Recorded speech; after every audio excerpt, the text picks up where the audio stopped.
귀한 은혜에 감사하여서 10의 1조 헌금을 주 앞에 올려드리고, 하나님께서 내 삶에 기도에 응답하여 주시고, 그리고 내 삶을 보살펴 주신 은혜에 감사하여서 드리는 귀한 예물을 받아주시고, 한 영혼을 품고 주님을 위해 주님께 기도하며 드리는 선교 헌금, 그리고 주님 앞에 나오며 오지 않고 주일 헌금을 준비하여 드린 귀한 예물, 그리고 몸과 마음을 주 앞에 드리기 위해, 예배 드리기 위해 찾아온 우리 성도 한 사람 한 사람에게 하늘의 양식이 차고 넘치도록 역사해 주시옵소서.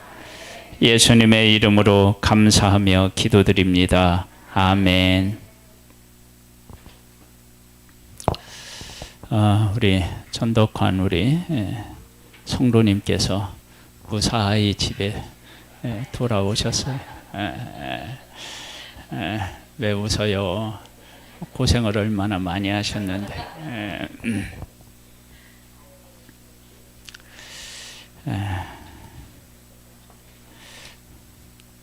우리가 젊었을 때는 부모님들이 앉았다 일어날 때마다 아이고 왜 그러는지 몰랐는데, 조금씩 나이가 들어가니까 그게 무슨 말인지, 왜 그러시는지 이해가 되고 그러는데,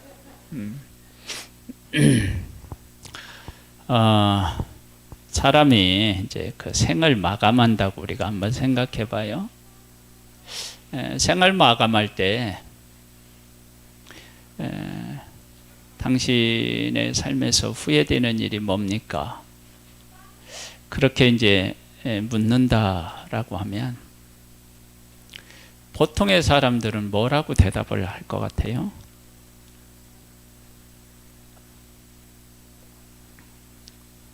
십중팔구는 사랑하지 못한 것, 용서하지 못한 것, 이런 거에 대한 아쉬움과 후회를 이야기한대요. 그런데 만약 그렇게 이제 내가 죽을 날이 다가왔는데, 내가 돈을 벌지 못한 거에 대해서 막 후회한다. 그러면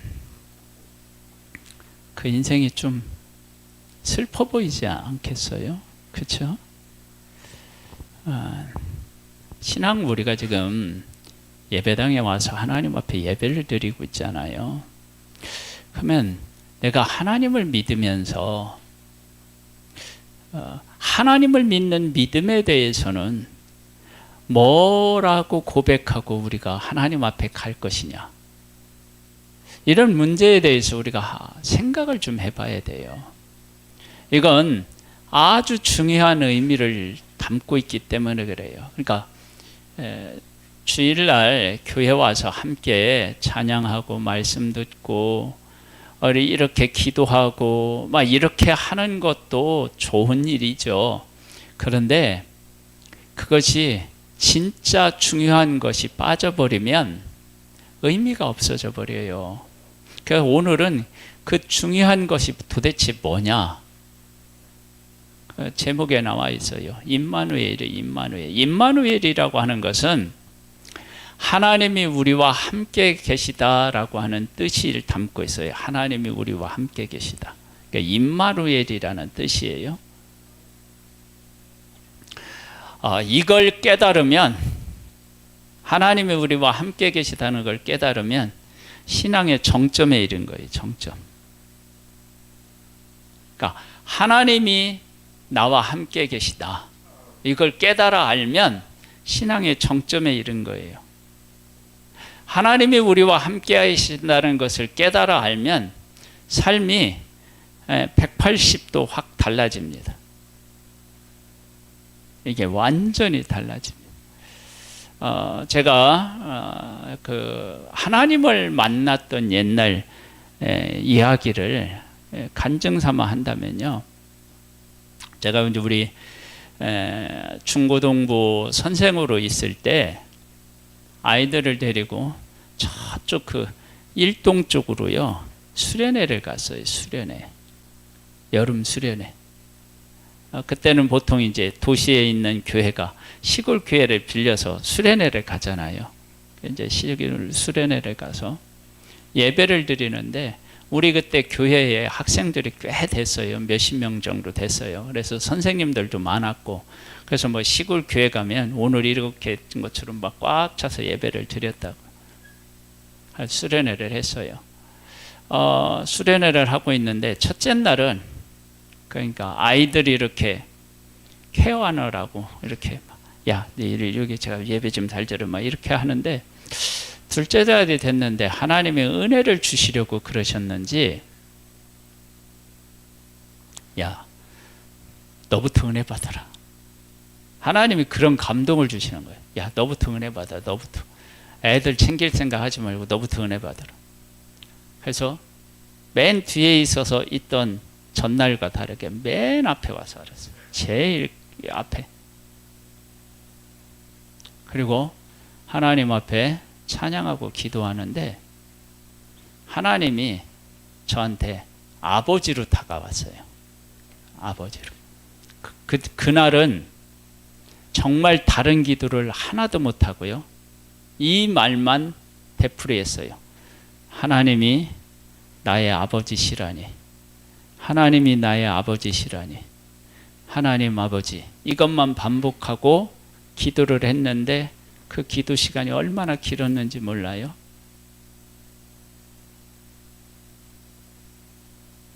그때 정말로 뜨겁게 하나님을 만났어요. 근데 그 하나님 아버지가 어느 날 저는 이제 하나님 아버지라고 이제 그렇게 느꼈고 깨달았고 만났는데 그래도 뭐 그 감동을 막 365일 그냥 갖고 있지 못하잖아요. 근데 어느 날 하나님이 오셔서 그때와 하나도 변함없이 나를 사랑하신다고 또 다가오시더라고요. 그래서 그 하나님이 그렇게 다가오시는 것 때문에 제가 얼마나 또 큰 힘을 얻었는지 몰라요.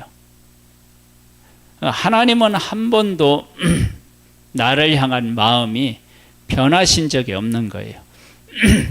그렇게 하나님을 알아가는 것, 그게 바로 임마누엘의 복인 거예요. 여러분, 그 임마누엘의 복을 정말로 누려야 됩니다. 그러니까 하나님이 내 삶 속에 와서 실질적으로 나를 도와주시고 나를 사랑하신다는 것을 깨달아 아는 것이 그게 믿음이에요.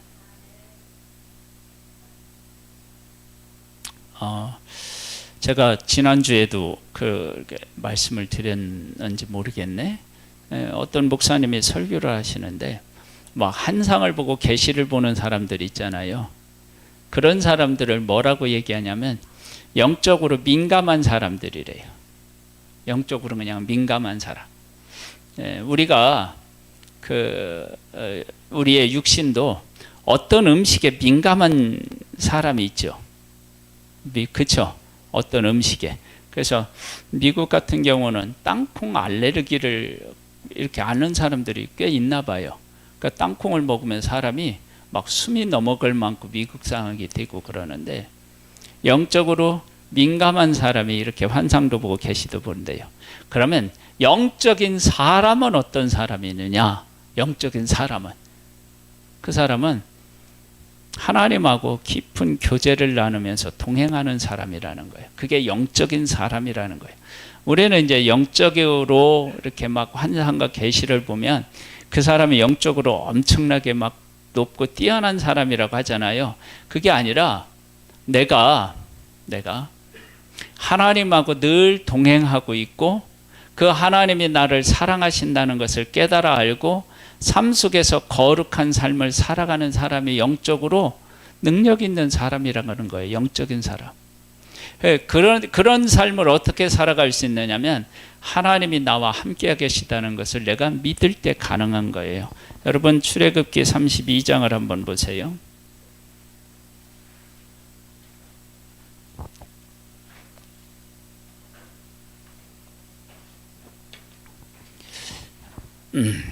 백성이 모세가 산에서 내려옴이 더딤을 보고 모여 백성이 아론에게 이르러 말하되 일어나라. 우리를 위하여 우리를 인도할 신을 만들라. 이 모세 곧 우리를 애굽 땅에서 인도하여 낸 사람은 어찌 되었는지 알지 못함이니라. 아론이 그들에게 이르되 너희 아내와 자녀의 귀에서 금고리를 빼어 내게로 가져오라. 모든 백성이 그 귀에서 금고리를 아론에게 가져가매 아론이 그들의 손에서 금고리를 받아 부어서 조각칼로 새겨 송아지 형상을 만드니 그들이 말하되 이스라엘아 이는 너희를 애굽 땅에서 인도하여 낸 너희의 신이로다 하는지라. 금송아지가 이스라엘 백성을 애굽에서 이곳까지 인도했나요? 아니죠.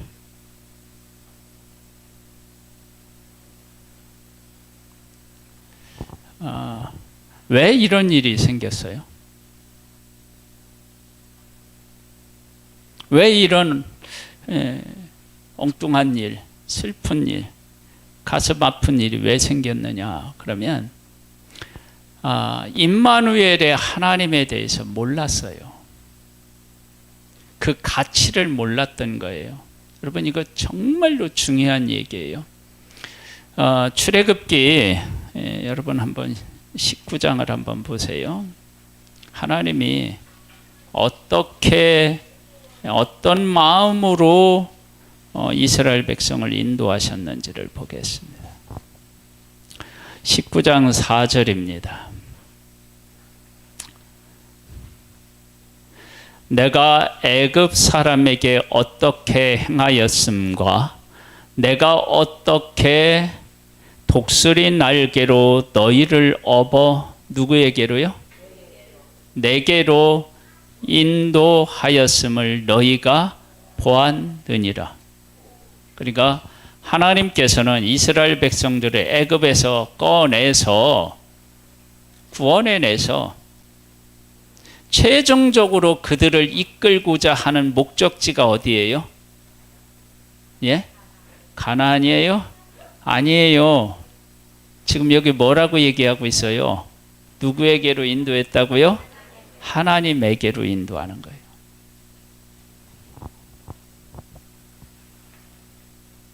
여러분 이게 이 놀라운 사실을 우리가 깨달아 알고 잊지 말아야 돼요. 한번 잘 생각해 보세요. 내가 누구를 사랑해서 그러면 그 사랑은 남녀가 사랑해서 결혼을 한다 그럴 때 여러분 사랑까지 가는 과정에서는 선물을 주고받으면서 마음을 사기도 하고 뭐 다 한다 그래요. 근데 그 모든 과정이 최종 목적지가 어디예요? 그와 내가 하나가 되어서 행복하게 살아가는 거잖아요. 그렇죠? 저기 뉴스에 나오는데 어떤 사람이 부자인 줄 알고 결혼했는데 아무것도 없더래요. 그래서 죽였어요. 정말 살인했어요. 여러분 이런 결혼이 얼마나 불행한 결혼입니까? 그렇죠? 여러분 한번 생각해 보세요. 내가 하나님을 믿는데 하나님이 야 내가 너한테 약속의 땅 줄게. 너 가나안 땅을 통과하게 하고 애굽 사람들에게서 구원해 낼게. 이런 것이 중요한가? 진짜 뭐냐면 너는 내 거야. 나는 너하고 영원히 함께 할 거야. 어떤 사랑이 훨씬 더 가치가 있어요? 영원히 함께 하는 거잖아요. 그러니까 하나님은 그것을 목적으로 해서 우리를 구원해내는 거예요. 그러니까 하나님은 나를 원하시는 거예요. 나하고 함께하기를 원하시는 거예요. 그것을 우리 편에서는 뭐라고 얘기해요? 임마누엘이라고 한다고. 하나님이 우리와 함께 계시다고.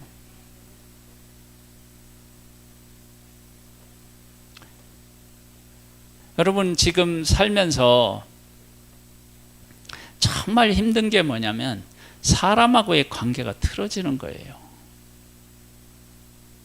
여러분, 우리들이 겪는 대부분의 고난과 아픔은요, 눈물은 사람 때문에 생기는 일이에요. 사람. 강아지가 속삭여요?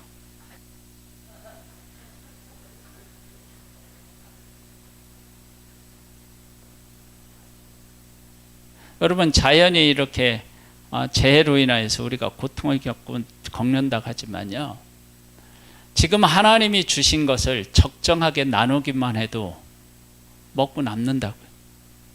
그렇죠? 여러분, 우리나라가 하루에 버리는 음식의 양, 쓰레기가 얼마나 될까요?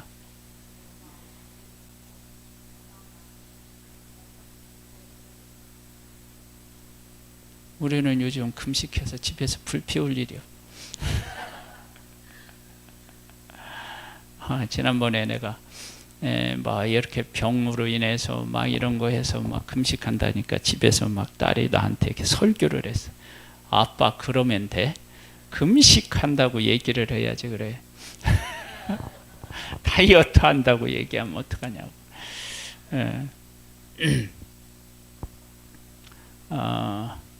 제가 이렇게 찬양을 할 때 목이 잠겼잖아요. 근데 오늘은 여러분 그거 못 느끼셨죠? 좋아진 것 같아요.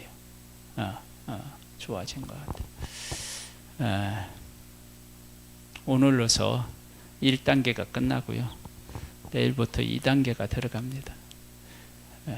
진짜 건강해져서 주의 일을 다시 한번 힘있게 할 수 있었으면 좋겠습니다. 정말로. 막 날려다니면서, 제가 20대 진짜 날려다니면서 주의 일 했거든요. 그때 날개가 다 없어졌어요. 다시 날개가 생겨야 돼.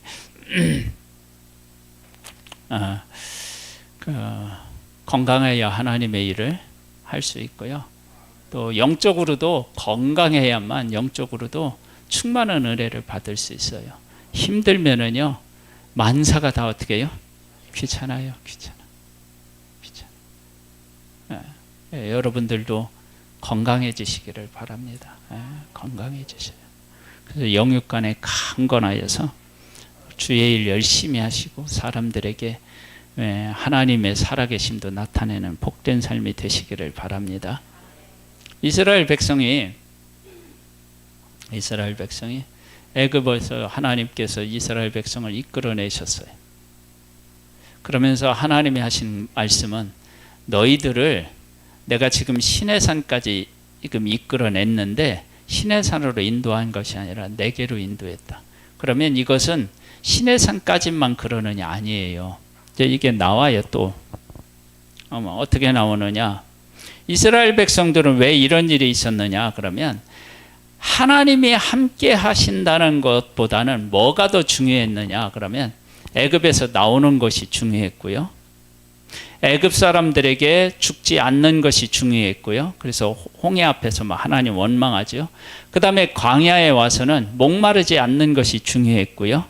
그 다음에 고기를 먹는 것이 중요했고요. 이렇게 하나님의 백성들이 중요한 것은 다 무엇과 관련이 있느냐면 육신하고 관련이 있는 거예요. 그런 것들을 하나님이 해결해 주셨으면 좋겠다라고 하는 생각이 그들을 완전히 지배하고 있었던 거예요.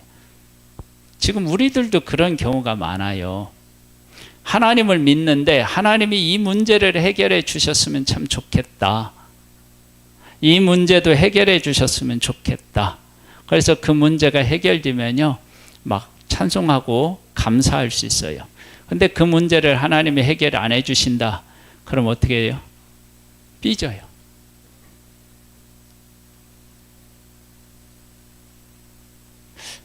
근데 하나님께서는 너희들을 애굽에서 이끌어낸 것은 나한테 이끌어온 거야. 내가 누군지를 너희들이 깨달아 알았으면 좋겠어. 그러는데 하나님의 백성들은 그게 중요한 게 아니었어요. 누가 자기들을 구원해내는지는 관심이 없는 거예요. 그럼 어떻게 해요? 애굽에서 나오면 그만이고, 그렇죠? 애굽에서 나오면 그만이고.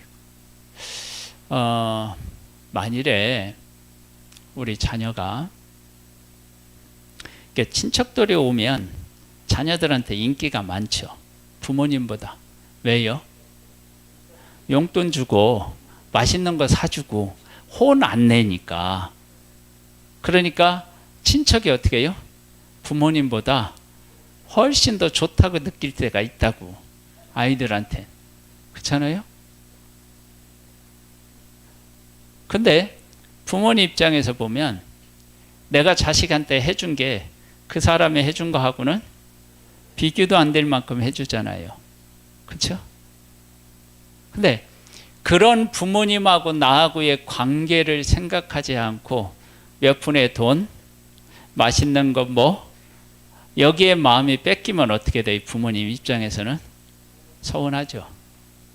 말은 안 하지만, 표현을 안 하지만 서운한 감정을 숨길 수는 없어요. 그런 마음이 일어나는 걸. 그렇잖아요? 그러니까 하나님이 우리를 이끌어내시는데 하나님이 지금까지 해주신 것, 하나님이 나와 함께 하시는 것에는 관심이 없고 애굽에서 나온 것, 메추라기를 먹는 기쁨, 이런 것에만 마음을 빼앗기고 있다면 이게 문제가 되는 거예요. 근데 그것이 이렇게 모세가 이스라엘 백성들 눈에 보이는 상태에 있고 잘 나갈 때는 그게 문제가 안 됐고 드러나지 않았는데 모세가 시내산에 올라가서 40일을 있었단 말이에요. 근데 며칠째 이렇게 됐는지는 정확하게 모르겠어요. 그런데 그렇게 갔더니 이스라엘 백성들의 마음이 불안한 거예요. 아니 지금 모세가 음식을 싸가지고 올라간 것도 아니고 시내산이 무슨 열매를 얻을 수 있는 산도 아니야. 근데 하루 이틀 사흘 나흘 닷새 엿새 일에 여덟에 아흘에 이렇게 지나가는데 안 내려오는 거예요. 그러면 진짜 어떻게 됐는지 모르잖아요. 그렇다고 이스라엘 백성들이 확인하려고 산에 올라갈 수 있어요, 없어요? 못 올라가요, 산에. 가까이 하지 말라고 하나님 말씀하셨어요. 그러니까 어떻게 해요? 불안해진 거예요. 불안해졌어요. 근데 하나님께서는 모세를 왜 부르셨냐면 그 백성과 말씀으로 영원한 언약, 내가 너희들을 하고 영원토록 함께 할 거야, 그 약속을 주기 위해서 모세를 부르신 건데 하나님의 백성은 그런 하나님의 마음을 전혀 모른 거예요.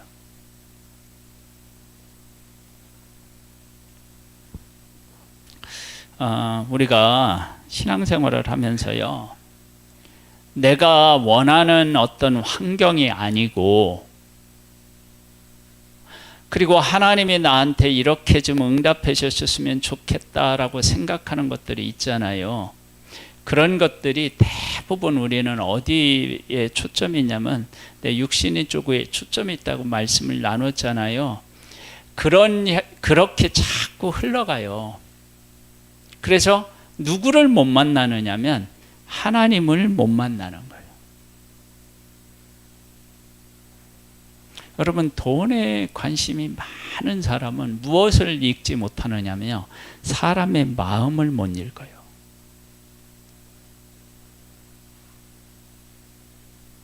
그 사람이 내가 이렇게 돈을 요구해서 빌려준다, 아니면 그 사람하고 사업을 해서 내가 돈을 번다, 이익을 남긴다, 그럴 때 그 사람이 내가 취하는 행동이란 말, 돈을 추구하는 것을 보고 야, 어떻게 저 사람은 돈밖에 모를까, 이런 마음을 갖고 있는 걸 헤아리기가 어려워요. 돈이 중요하면 그래요. 근데 하나님이 우리를 이끌어 가시는데 내가 생각하는 삶의 모습이, 그런 응답이 중요하면 하나님의 마음이 읽히지가 않아요. 그럼 하나님의 마음을 읽지 못하면 어떤 일이 생기느냐? 돈을 추구하면 돈은 벌 수는 있는데요, 돈으로 행복하지가 않아요. 쌓는 기쁨은, 보물을 쌓아두는 든든함은 그에게 조금 있을지 모르겠지만 돈이 그런 것만으로 위해서 존재하는 게 아니에요. 어떤 가치가 있는 거예요. 그 가치가 뭐냐면 사람을 살리고 행복하게 하는 그 본질적인 것을 추구하도록 해야 하는 가치가 있는 거예요. 근데 그걸 잃어버려요. 그걸 발견할 수가 없어요. 제가 유튜브를 보다가 어떤 젊은 사장이 이렇게 이제 막 레스토랑 같은 거 이렇게 해요. 이 사람이 사업 수단이 좋아서 사업장을 많이 이렇게 갖고 있어요. 근데 이 사람이 같이 일하는 그 종업원이라고 하기도 하고 뭐 이렇게 이제 같이 일하는 사람들 있잖아요. 식구라고도 하고 그러는데 그 사람들에게 뭐를 선물하냐면 외국 고급 차를 선물해요.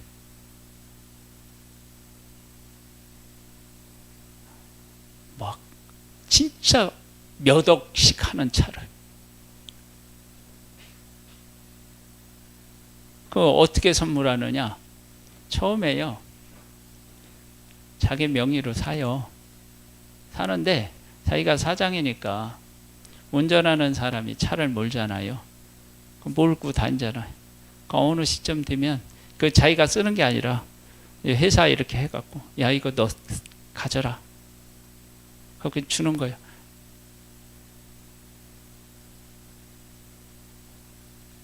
이 사람은 자동차를 준 건가요?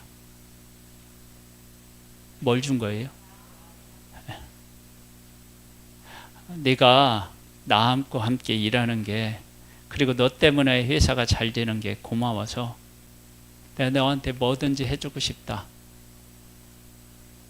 만약에 그걸 읽어내지 못하고 고급 승용차를 사장이 준다니까 그걸 얻으려고 옆에서 얼쩡얼쩡하면 사장이 그거 알까 모를까요?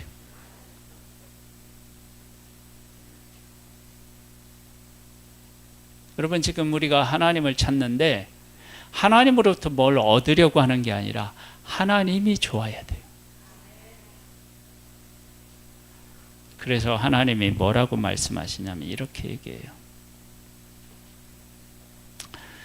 7절로부터 보면 여호와께서 모세에게 이르시되 너는 내려가라 네가 애굽 땅에서 인도하여 낸 네 백성이 부패하였도다.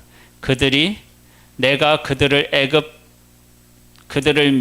명령한 길을 속히 떠나 자기를 위하여 송아지를 부어 만들고 그것을 예배하며 그것에게 제물을 드리며 말하기를 이스라엘아 이는 너희를 애굽 땅에서 인도하여 낸 너희 신이라 하였도다.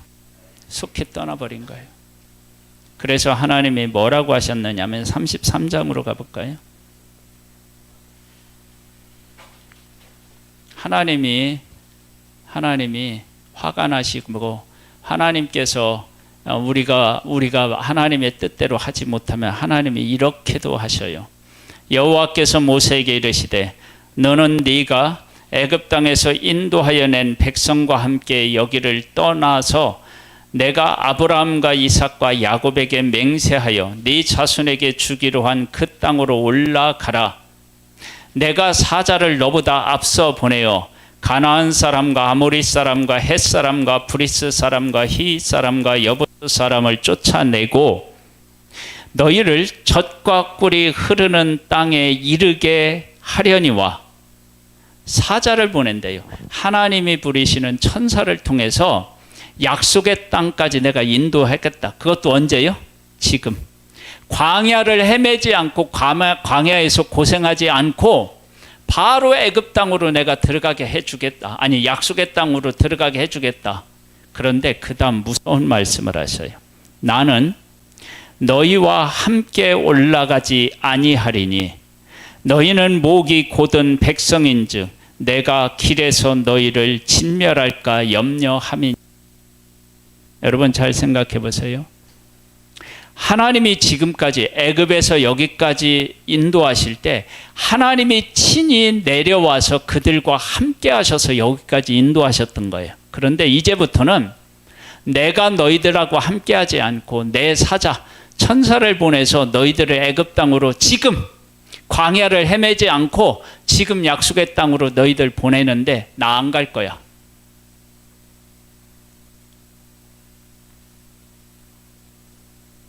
그랬더니 이스라엘 백성이 뭐라고 하느냐면 백성이 이 준엄한 말씀을 듣고 슬퍼하여 한 사람도 자기의 몸을 단장하지 아니하니, 뭐냐면 하나님이 가시지 않는다는 것이 얼마나 무서운 말인지를 안 거예요. 그래서 하나님이 함께 가시지 않는다 그러면 우리가 이 광야에서 속히 떠나서 약속의 땅에 간다 한들 그게 무슨 의미가 있느냐, 정신이 번쩍 드는 거예요.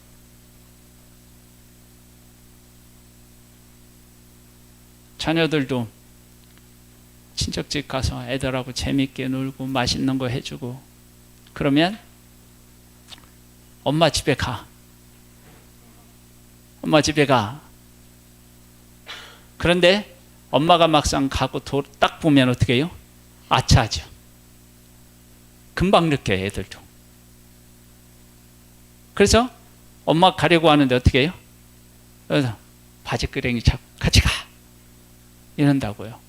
그러니까 하나님이 지금까지 그들과 함께 하셔서 여기까지 인도하셨는데 이스라엘 백성들은 무엇을 먹고 마시고 입느냐 막 이런 것들에 정신이 팔려서 하나님이 함께 계시는 가치, 하나님이 함께 하고 계시다는 걸 놓쳐버린 거예요. 에어컨 좀 꺼주세요. 에어컨 때문에 다들 기침하고 그러시는 것.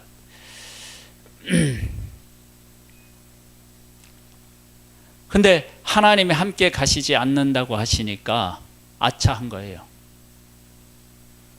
그러면서 모세는 나중에 뭐라고 이제 하나님 앞에 기도하느냐 그러면요, 우리를 하나님 없이 약속의 땅으로 이끄실 것 같으면 우리를 광야에 그냥 있게 해주세요. 광야에 그냥 있게 해주세요. 그런다고요.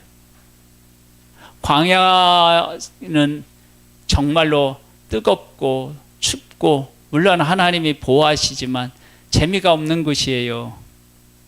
그런데 하나님이 없는 것은 이거와 비교도 안 될 만큼 자기들이 불행하다는 사실을 깨달아 하는 거예요.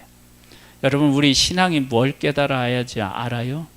하나님이 나와 함께 하신다는 가치를 깨달아 아는 거예요.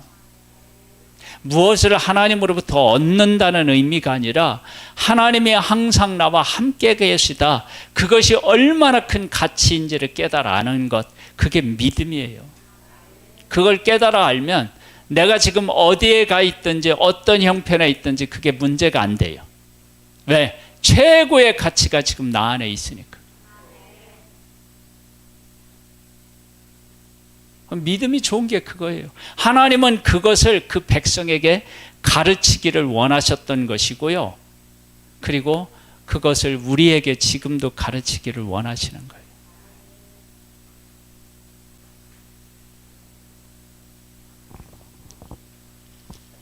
어디냐면요, 여기만 잠깐 보시고 나누고서, 자, 32장 10절로부터 한번 보세요.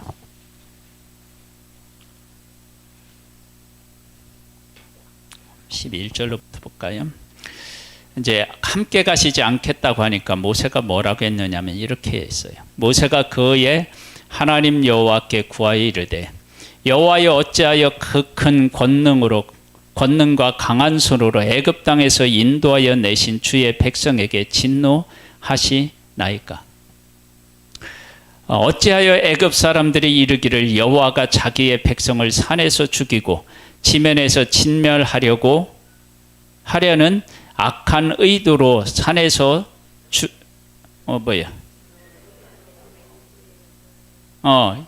의도로 인도해 내었다고 말하게 하시려 하나이까?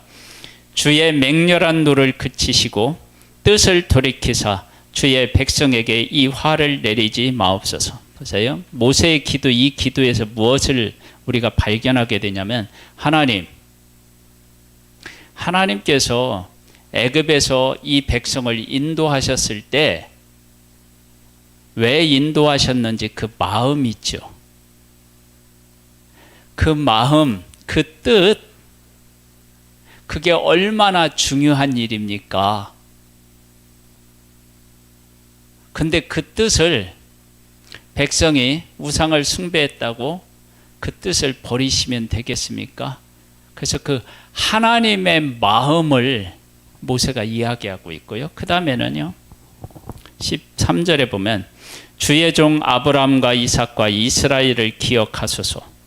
주께서 그들을 위하여 주를 가리켜 맹세하여 이르시기를 내가 너희의 자손을 하늘의 별처럼 많게 하고 내가 허락한 이 온 땅을 너희의 자손에게 주어 영원한 기업이 되게 하리라 하셨나이다. 하나님의 약속. 즉 뭐냐면 모세는 지금 무엇을 놓고 기도하느냐면 하나님의 마음, 하나님의 약속. 그걸 한마디로 얘기하냐면 하나님께서 하시고자 하는 그 하나님을 놓고 기도한 거예요.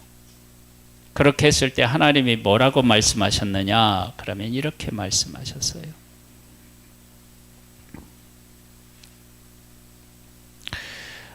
모세가 돌이켜 산에서 내려오는데 14절 볼까요? 여호와께서 뜻을 돌이키사 말씀하신 화를 그 백성에게 내리지 아니하시니라. 뭐 왔다고요? 용서를 해주신 거예요. 무엇을 깨달았을 때? 하나님의 마음, 하나님을 깨달았을 때. 여러분, 우리가 용서받는데요, 하나님을 깨달아 알고 하나님을 마음을 아는 거예요. 그러면 용서받아요. 여러분 잘 생각해봐요. 자녀를 혼낼 때 진짜 자녀를 용서해주고 싶을 때가 언제냐면 자녀가 누구를 알아줄 때? 엄마를 알아주고 아빠를 알아주고 그 마음을 헤아려줄 때 용서가 되는 거예요. 그런데 안 맞으려고 뭔 수작을 부리면 그게 뻔히 보이는데 아이고, 속으로는 그냥 자식이니까 그걸 어쩌고 용서한다고 하지만 속으로는 어떻게 해요? 섭섭하고요. 그런 거예요. 근데 잘못은 분명히 했는데 아버지를 마음을 알고 엄마의 마음을 알으면서 잘못을 뉘우치면 그렇게 사랑스럽고 그런 거예요. 그러니까 하나님 앞에서도 용서라는 것이 그거 똑같은 거예요. 우리가 하나님의 뜻과 마음을 헤아리면 하나님이 용서해 주시는 거예요. 여러분, 우리는 누구에게로 지금 인도되고 있느냐? 그러면 하나님에게로 인도되는 거예요. 그래서 하나님이 나와 함께 가신다는 사실만 깨달아 알면요, 신앙은 정점에 이른 거예요.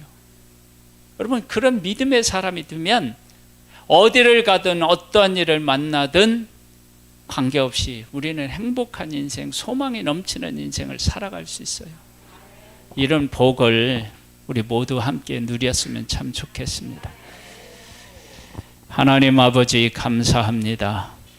임마누엘의 복을 누리는 복된 우리들 되기를 소망합니다. 예수님의 이름으로 기도드립니다. 아멘.